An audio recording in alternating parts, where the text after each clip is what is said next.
You're listening to the Nerd to Know Media Network. Join us at nerdtoknowmedia.com.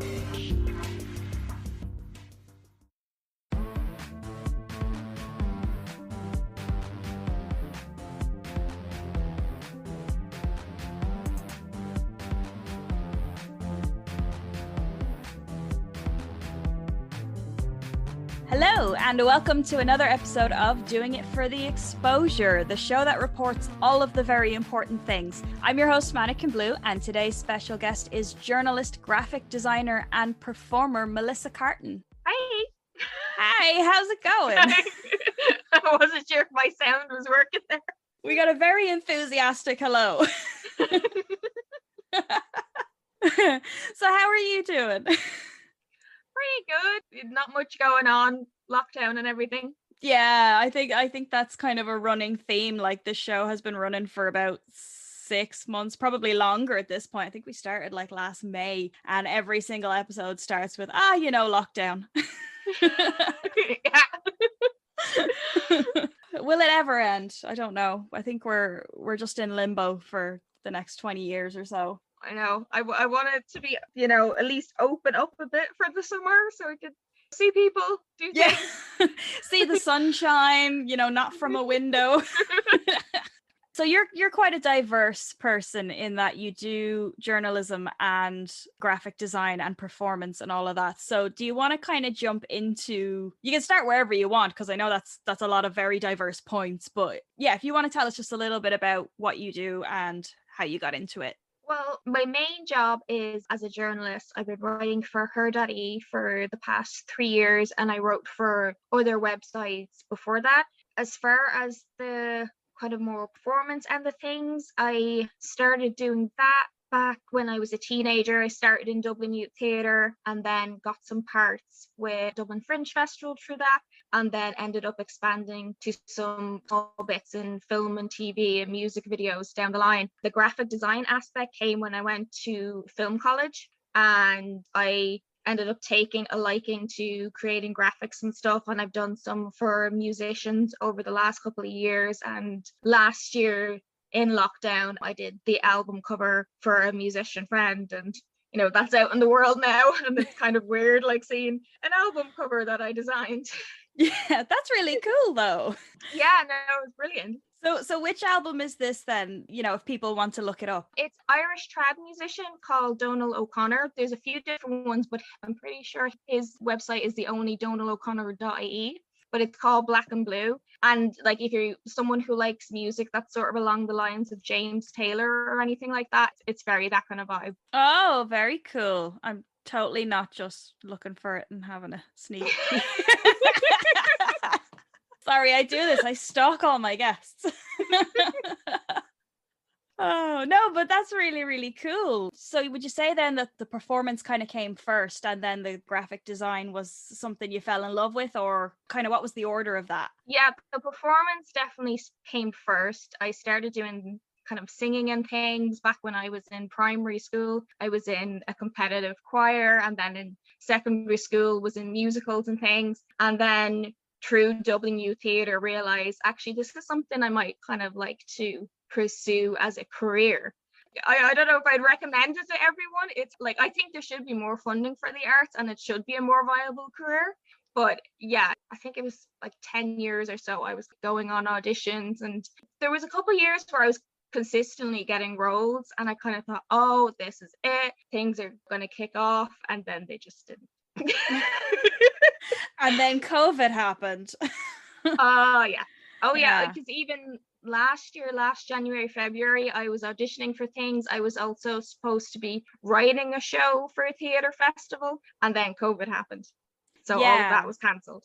Yeah, and it's kind of one of those things where, like, arts and performance and all that kind of thing, it was always fairly hit and miss anyway. Like you said, it's hard to really make a living at it.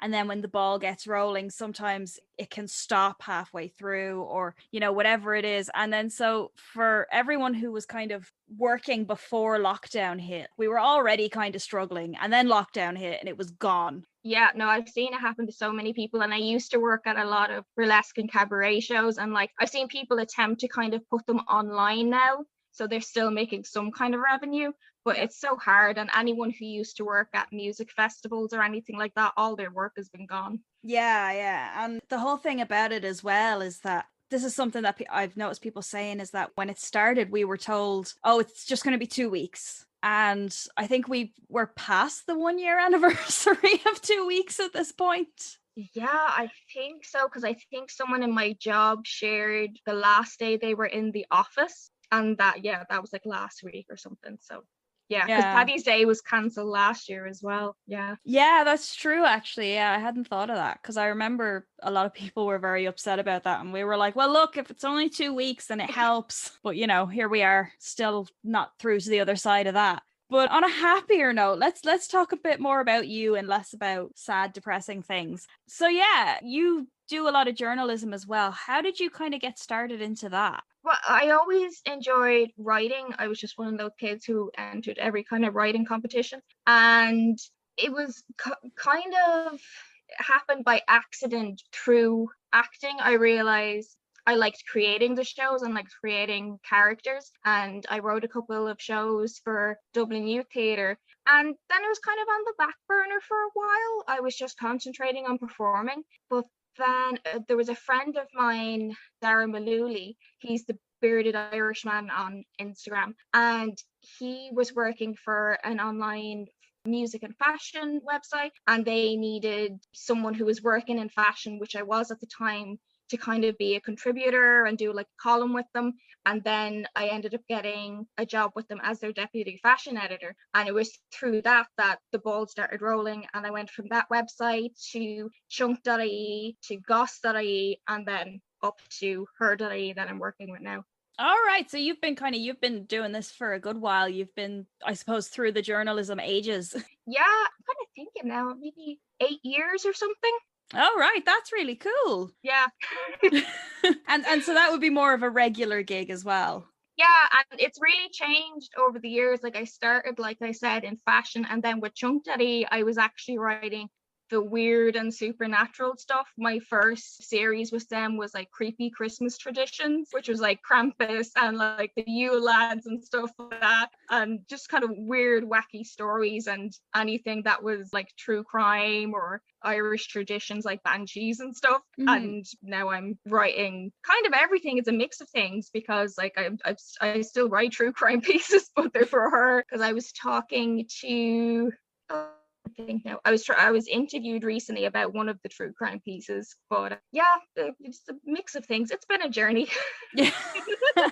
Well, I mean, it makes sense, because you're already such a diverse person that it would make sense that you're kind of writing a bit about everything. Yeah, and like it's one of the things I really enjoy with the job I'm doing now, is that I'm not kind of pigeonholed into writing one type of thing. We do like news pieces, we do entertainment, we do a bit of fashion as well. We do opinion pieces. I did one there during, it was like 2 weeks ago, about being a woman that has ADHD, because at a lot of times if you're neurodiverse as a woman, you're less likely to get diagnosed. And I wasn't diagnosed until I was in my 20s. So I think it was like an important topic to talk about. So I did a piece on my experience with it. Yeah, no, definitely. I'm with you there 100%. Like, it is so important, and it's great that you're using your way of expressing yourself to kind of put that out there as well. And maybe it'll help someone you don't even know. Yeah, you never do know, because I think articles, like even going back to reading teen magazines, and you see an interview with someone that you looked up to, and you're like, oh, actually they have that same kind of insecurity, or they have that same thing that I have.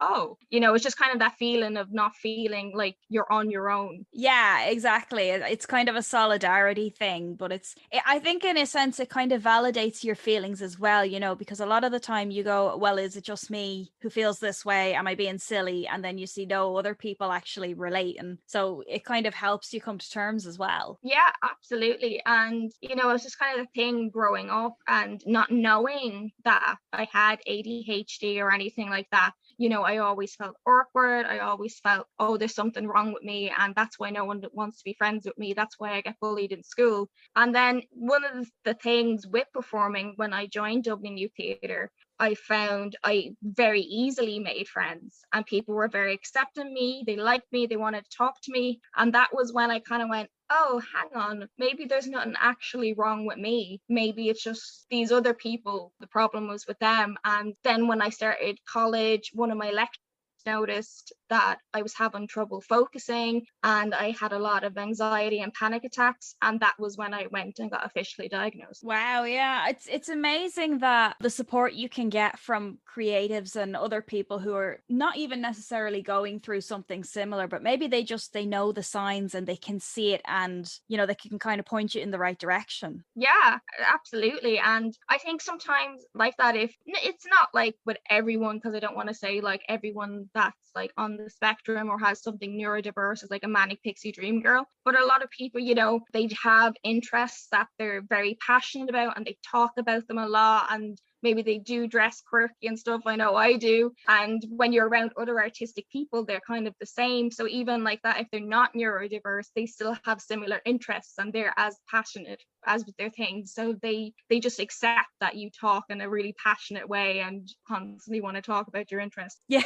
Yeah. And it is one of the things that I find great about kind of the creative scene, especially in Ireland, like obviously in other places too, but especially in Ireland, it's very, very accepting and supportive and social. And it's almost like a big family. Yeah, like that is so small, and you meet one person from one group and it turns out that, because I was at Body and Soul there, what was it, 2019, and there was Katrina from Body Paint Dublin, and I went up and I was chatting to her, and one of my friends who was with me came over to see who I was talking to, and were like, oh, hi Katrina, because they went to college with her. Yeah. Everyone just knows everyone. It's such a small island. But yeah, no, totally. I mean, it's the same with like anyone you meet. I mean, we get people on the show who they'll message in and they'll say, hey, I was listening to my friend's episode. And then you're chatting to them and then you realize they know 6 other people that you know. And it's a whole thing. Yeah, it doesn't matter where you go. I was on a film set for a film called Glassland it was a good few years ago now. I think it was 2014. And I was just standing there in the costume department. One of the girls that worked in the costume department just walked up to me and she goes, oh, I know you. You have family in Boyle in Roscommon. And then she just kept walking and I never saw her again. I was like, how did she know that? How does she know me? You're like, wait, come back. I need more information. The cryptic lady who knew about your family and then just disappeared into the night. Never saw her again. Oh, that's kind of creepy, actually. Oh, it's going to end up on a true crime podcast somewhere, I think. No, happy thoughts. But yeah, so you've been on both sides of it. You've got the regular writing gig, but you've also been on the performance side where you're kind of scrounging for work and that kind of thing. And how do you find comparing the two? It's different because they're two different passions, but yeah, when you have the regular gig, it's so different, just security wise, like knowing I can buy groceries, I can pay my bills this month. And I actually diverted away from the arts and journalism for a while. I went back to college and I did the medical sciences and I worked in a medical lab for 2 years. And that was great. And I had the well-paying job, I had great security, but ultimately I was kind of miserable. One part of me really loved it, but the other part was like, I'm not doing anything creative. And because of the long hours I was working, I was like, I don't even have time outside of work to do anything creative. And I was kind of like going back and forth and was like, do I really give up this job just because I'm unhappy with it? Should I not be grateful? Should I not just stay here for like the wages? And then unfortunately I lost someone close to me in an accident. And that was kind of it. I was just like, look, something could happen tomorrow. I might not be here tomorrow. And I don't want to think that the last couple of years I spent was just me being miserable. So I left it, and like that, I was freelance for a while and scared and didn't know what I was going to be doing. But ultimately, I kind of found my way back to what I think I should be doing. Yeah, no, I totally get you. It's one of those things that like people have their basic human needs, which is obviously you need to eat, you need to sleep, you need to be warm, all that kind of stuff. But what some people don't realize is that creatives, they kind of have this innate human need to actually create as well. Like if you're not expressing yourself or you're not creating something, it's kind of like you're not fulfilling that need, and then you can, like you said, you can become miserable or unhappy or whatever it is. So I think it is definitely so important to kind of find a balance between, obviously it's great having a paid job and there's the security and everything. You need that as well. If you don't have the financial security, then maybe you're not filling your need to eat. But I think it is so important to find the balance between the two. Yeah, and the thing is, like as I was saying earlier, that like there really should be more investment in things like the arts and things that are creative pursuits. They're put down a lot as just sort of things, oh, people just do those as hobbies. But then when you look at lockdown, what has gotten us through lockdown? Entertainment has, watching shows, listening to music, even the people, like I said, who've made shows online and stuff. This is the things that have gotten people through. So why is it seen as something not to be cared about and something not to be funded? Yeah, absolutely. And I mean, even the statistics will show you that Netflix and Disney Plus and stuff, they've seen their sales and users go right up. But even things like video games, you've got, I think the highest selling console over the last year has been the Switch. Yeah, and we have one. Yeah, I mean, I bought one last year, I was like, all right, I'm getting one. Yeah, and they're brilliant. But like people don't realize that because they see movies and they see their TV shows and their video games and everything, and they don't realize the amount of creative work that goes into it. Yeah, like, and there's so many people behind the scenes. Like people see the actors and they might know about the directors, but there's ADs, there's the sound people, there's the director of photography, there's all the extras, and like so much funding that has to go into it for even the smallest scene to happen, because you're paying for insurance, you're paying for wherever you're doing it on location, you're paying to have people there. It's a lot of time and money. Yeah, absolutely. I mean, the amount, and I suppose I'm guilty of this as well, is sometimes you forget that and you're watching something and you're like, oh well, that was terrible, but like they still put a lot of work into it. You're still allowed to think things are terrible. Yeah, I mean, I know, like I'm the worst one for that with Nerd to Know Media, because we, when we do the weekly kind of all get together show and they're gushing about whatever new thing is out this week, and I'm like, yeah, it was awful, don't watch it. And it's like, no, but people worked really hard on that. And then I'm on this show being like, support the artists. Yeah, so just if people like listening to me on this show, don't listen to me in the other show. That's your twin. That's somebody else.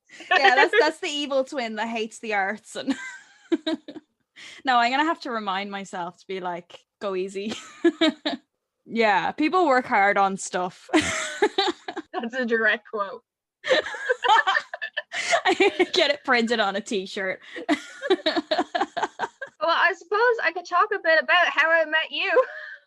Which is through something else, which was body painting. Yeah. Which happened, well, the first time I was ever body painted, oh god, it was about 10 years ago. But then there was like a huge gap between the next time I was. And it was really mainly to get body confidence back for me. Like I had done modeling before having kids, and then afterwards I had photographers who had worked with me before that wanted to shoot with me again. I was like, oh, but if I had a cesarean and my stomach's hanging over like my pants, and I really didn't feel great in myself. And there was a makeup artist who wanted, just think she was competing in a show, and she was like, oh, can I as a model, you'll be completely covered in like body paint, no one will see your body anyway. And I was like, yeah, okay, if it will help you out. And after doing that, like I was in, I think it was the RDS or something,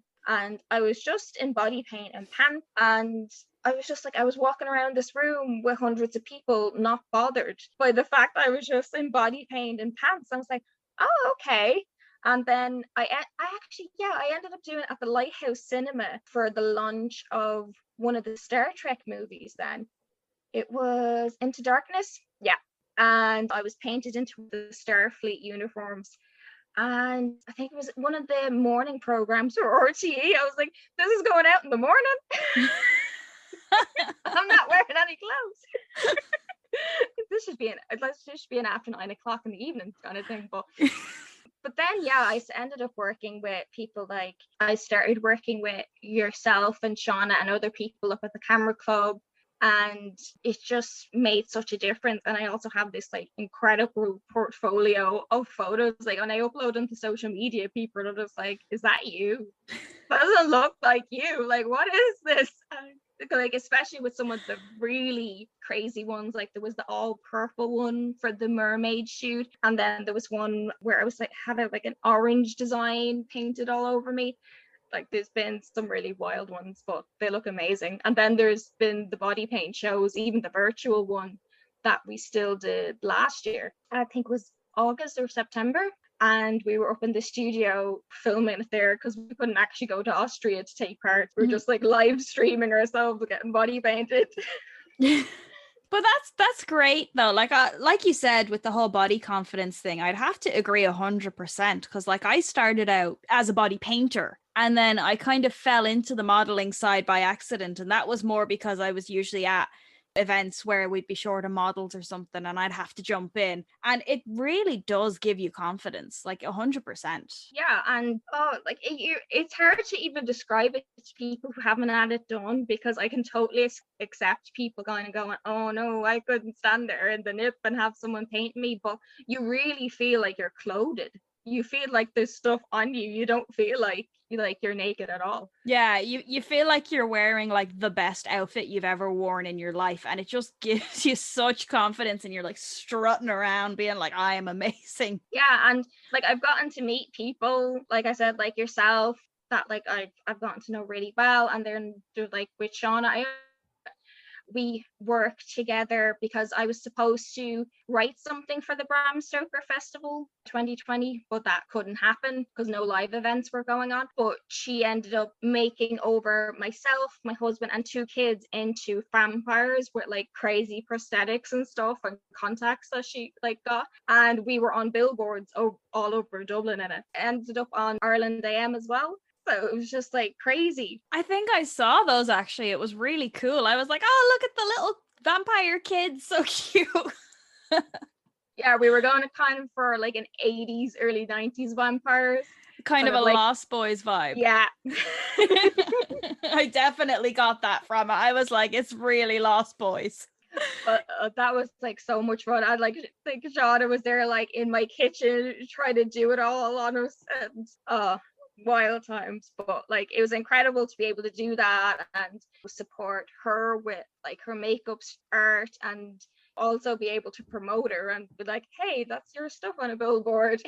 Yeah, no, Shauna's great. We had her on a previous episode, and she created a body paint look just for us kind of thing as well, and we shared it on social media. Like she's really lovely. Yeah, and like she does so much as well. Like she does the body painting, and then she makes stuff, and then she does nails, and she just does everything. Yeah, I think she did that actually. She did a body paint on herself, but then she also made the headpiece, and then she had the big nails as well. And I was like, that is so much effort to put in.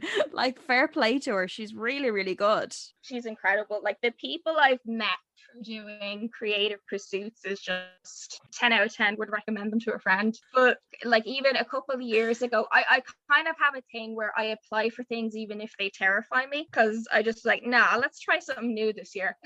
And a couple of years ago I applied to go to like sort of like a music retreat with Girls Rock Dublin, who are like a great organization that help young women get into music. and they brought me along with them to Berlin, and they also brought Alice, my little girl, who was, I think she was 10 months old at the time. And wow. This was EU funded, so we got sent for free our like cabin that we were staying in, because it was kind of like in sort of like the Phoenix Park, but there was like little cabins you could like live in there and camp in, and that was paid for. There was a vegan chef there who like made meals for us. It was like crazy amazing, and there was all these different young women from all across Europe, and we got together and we created music, and we got to do a gig in Berlin, and I made like so many amazing friends through that. It was a once in a lifetime experience, and it was lovely to do with Alice as well. She won't remember it, but like I remember bringing her. And like even like I still get messages from people, and they're just like, "How is Alice?" Like they're not interested in me. They like message me like from Germany and Iceland and Poland. They're like, "How's Alice?" I was like, "She's good, yeah." That is so cool. Like I do see your posts go up with your kids, and you know, you have your son who's like an actor, and then you've got your little girl who was like an international rock star at 10 months old, and I'm just like, these kids are so cool. Like I feel like particularly with Eric, he's kind of like, he doesn't even realize it, because he's like his first acting gig when he was a few weeks old for Vikings, and he's done a couple since, and he did a couple of modeling gigs, and he just thinks it's normal. He thinks everyone does it, and like I come home covered in body paint, and he doesn't even blink. He's just like, "Oh hey, what were you today?" That is so cool. Like those kids are going to be so cool when they're adults. They're just going to be like way up there doing all the really cool stuff. Yeah, but I definitely think with Alice, I'm going to have to like start putting money aside for NCAD, because she's already like doing all the art at home, drawing on herself. And I can't even say don't do that, because she's seen me getting body painted. Yeah. So it's like I can't even tell her off for it, because I've done it. I learned it from watching you. Yep. Oh, it's honestly, it's really, really nice to hear families that are kind of being creative together, because you don't get a lot, or at least in my experience, you don't get a lot of that. I think Shauna's family is the same. They're very creative together, but it's really nice to see. Yeah, well, my mom was similar to yourself. She used to work doing face paint and balloons. So I'd go around to different parties or events she was going to, and she'd be doing all the face painting and the balloons, and you know, she'd be making like motorbikes stuff out of balloons. And everyone was like, "Oh, do you like not want to get a balloon now?" It's like, "Nah, I can get whatever one I want when I get home." Yeah. You're like, I'm gonna wait till I get home and get the really good one that no one else got. Oh, that's amazing. I'm so jealous of your life right now. Do you want my mom to send you a balloon? I do, and I'll send her one. But if people want to follow along with your like crazy, amazing life on social media, where's the best place to do that? My Instagram is probably where I spend most of my time. So that's Melissa Moore. Like MELISEAMOUR. It's kind of awkward. I feel like I always pick awkward usernames. But because I needed to have sort of like an alias when I worked for Chunk.ie, and I realized when I got married, my name would be Melissa Moore. And then when I said it really quickly, it sounded like Melissa Moore. And that's how that happened. Oh, that's amazing. Well, that's really good, actually, because like your name has a story behind it, and it's kind of sentimental as well, which is great. And like, it's not really that awkward to spell. Like it's better than, you know, when people say to me, "What's your social media?" And I'm like, "Oh, it's Mannequin Blue." And they're like, "How do you spell that?" So it's actually good, yeah. So yeah, everybody, Melissa Moore, all one word. Follow her because she's doing really cool stuff, and even just for the kids, because the kids are the cutest, and they're always doing cool stuff. They always get the best kids.